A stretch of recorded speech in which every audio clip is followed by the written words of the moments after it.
Exodus chapter 1. These are the names of the sons of Israel who came to Egypt with Jacob, each with his household: Reuben, Simeon, Levi, and Judah; Issachar, Zebulun, and Benjamin; Dan and Naphtali, Gad, and Asher. The total number of people born to Jacob was 70. Joseph was already in Egypt. Then Joseph died, and all his brothers, and that whole generation. But the Israelites were fruitful and prolific. They multiplied and grew exceedingly strong, so that the land was filled with them. Now a new king arose over Egypt, who did not know Joseph.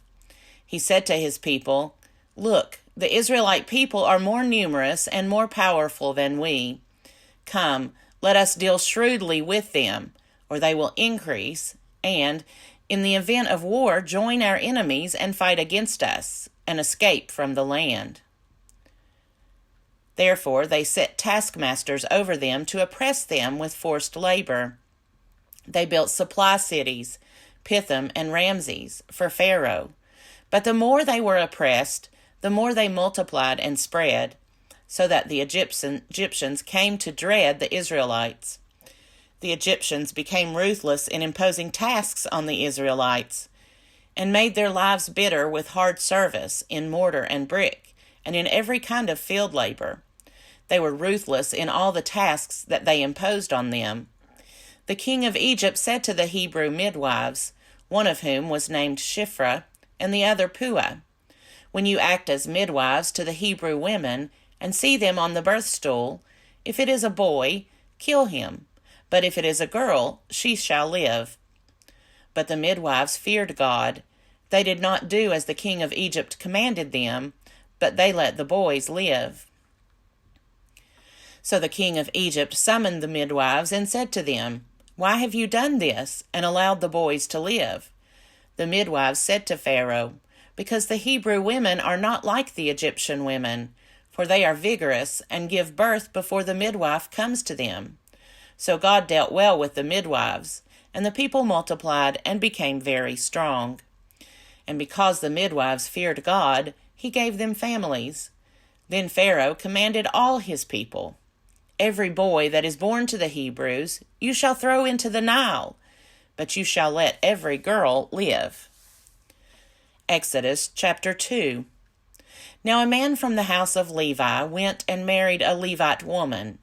The woman conceived and bore a son, and when she saw that he was a fine baby, she hid him 3 months. When she could hide him no longer, she got a papyrus basket for him, and plastered it with bitumen and pitch. She put the child in it and placed it among the reeds on the bank of the river. His sister stood at a distance to see what would happen to him. The daughter of Pharaoh came down to bathe at the river, while her attendants walked beside the river.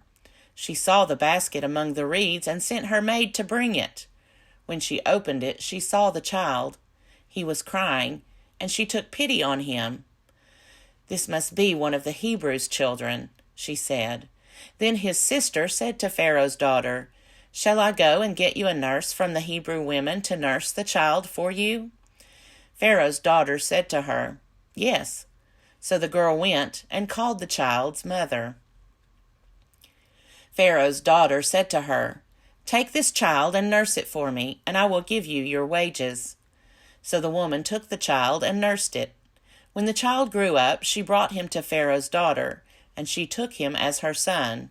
She named him Moses, because, she said, "I drew him out of the water." One day, after Moses had grown up, he went out to his people and saw their forced labor. He saw an Egyptian beating a Hebrew, one of his kinsfolk. He looked this way and that, and seeing no one, he killed the Egyptian and hid him in the sand. When he went out the next day, he saw 2 Hebrews fighting, and he said to the one who was in the wrong, "Why do you strike your fellow Hebrew?" He answered, "Who made you a ruler and judge over us? Do you mean to kill me as you killed the Egyptian?" Then Moses was afraid and thought, "Surely the thing is known." When Pharaoh heard of it, he sought to kill Moses. But Moses fled from Pharaoh. He settled in the land of Midian and sat down by a well. The priest of Midian had 7 daughters. They came to draw water and filled the troughs to water their father's flock. But some shepherds came and drove them away. Moses got up and came to their defense and watered their flock. When they returned to their father Reuel, he said, "How is it that you have come back so soon today?" They said, "An Egyptian helped us against the shepherds. He even drew water for us and watered the flock." He said to his daughters, "Where is he? Why did you leave the man? Invite him to break bread." Moses agreed to stay with the man, and he gave Moses his daughter Zipporah in marriage. She bore a son, and he named him Gershom, for he said, "I have been an alien residing in a foreign land." After a long time, the king of Egypt died. The Israelites groaned under their slavery and cried out. Out of the slavery, their cry for help rose up to God. God heard their groaning, and God remembered his covenant with Abraham, Isaac, and Jacob. God looked upon the Israelites, and God took notice of them. Exodus chapter 3. Moses was keeping the flock of his father-in-law Jethro, the priest of Midian. He led his flock beyond the wilderness and came to Horeb, the mountain of God. There the angel of the Lord appeared to him in a flame of fire out of a bush. He looked, and the bush was blazing, yet it was not consumed. Then Moses said, "I must turn aside and look at this great sight, and see why the bush is not burned up." When the Lord saw that he had turned aside to see, God called to him out of the bush, "Moses, Moses." And he said, "Here I am." Then he said, "Come no closer. Remove the sandals from your feet, for the place on which you are standing is holy ground." He said further, "I am the God of your father, the God of Abraham, the God of Isaac, and the God of Jacob." And Moses hid his face, for he was afraid to look at God. Then the Lord said, "I have observed the misery of my people who are in Egypt. I have heard their cry on account of their taskmasters. Indeed, I know their sufferings, and I have come down to deliver them from the Egyptians, and to bring them up out of that land to a good and broad land, a land flowing with milk and honey, to the country of the Canaanites, the Hittites, the Amorites, the Perizzites, the Hivites, and the Jebusites. The cry of the Israelites has now come to me. I have also seen how the Egyptians oppress them. So come, I will send you to Pharaoh to bring my people, the Israelites, out of Egypt." But Moses said to God, "Who am I that I should go to Pharaoh and bring the Israelites out of Egypt?" He said, "I will be with you, and this shall be the sign for you that it is I who sent you.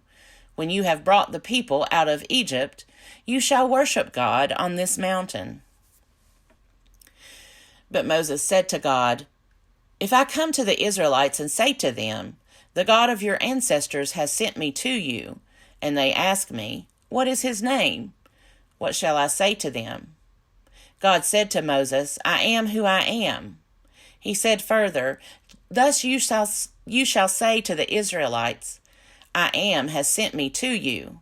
God also said to Moses, "Thus you shall say to the Israelites, 'The Lord, the God of your ancestors, the God of Abraham, the God of Isaac, and the God of Jacob, has sent me to you. This is my name forever, and this my title for all generations.'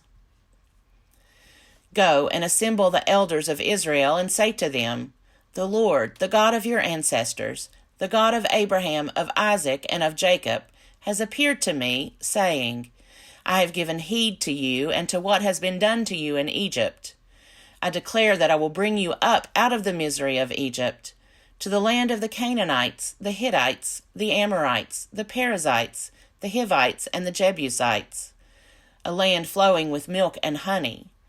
They will listen to your voice, and you and the elders of Israel shall go to the king of Egypt and say to him, The Lord, the God of the Hebrews, has met with us. Let us now go a 3 days' journey into the wilderness, so that we may sacrifice to the Lord our God. I know, however, that the king of Egypt will not let you go unless compelled by a mighty hand. So I will stretch out my hand and strike Egypt with all my wonders that I will perform in it. After that he will let you go. I will bring this people into such favor with the Egyptians that when you go, you will not go empty-handed. Each woman shall ask her neighbor and any woman living in the neighbor's house for jewelry, of silver and of gold, and clothing, and you shall put them on your sons and on your daughters, and so you shall plunder the Egyptians.